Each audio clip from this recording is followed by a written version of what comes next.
কোনো ব্যক্তি যদি একজন রোজাদারকে ইফতারি করায়, ইফতারির বদৌলতে তার গুনাহগুলো মাফ হয়ে যাবে। যে ইফতারি করালো তার গুনাহ কি হয়ে যাবে? মাফ। দুই নম্বর রিওয়ার্ড, সে জাহান্নামের আগুন থেকে মুক্তি পেয়ে যাবে। 3 নম্বর পুরস্কার, যাকে ইফতারি করালো সে রোজা রেখে যে সওয়াব পাবে, যে ইফতারি করিয়েছে সে সেই পরিমাণ সওয়াব পাবে। এবং সাহাবায়ে কেরাম তখন বলছেন, ইয়া রাসূলুল্লাহ, আমরা তো আমাদের কাছে তেমন বেশি খেজুর, দুধ, দামি খাবার দাবার নাই, আমরা কিভাবে কি দিয়ে ইফতারি করাই?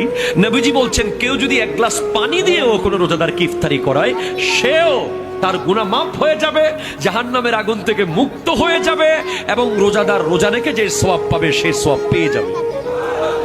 এবার বলছেন নবীজি, কেউ যদি কোনো রোজাদারকে পেট ভরে ইফতারি করায়, এটা হচ্ছে কোনো মতে খেজুর দিয়ে বা পানি দিয়ে ইফতারির ফজিলত বললাম।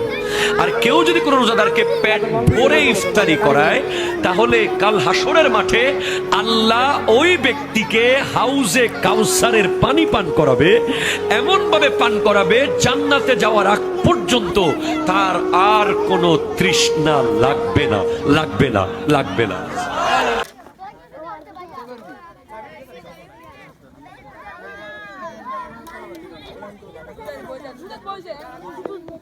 ভাই কঠিন করে দিয়ে আমাকে আরেকবার দেন। আরেকবার দিয়ে দেন।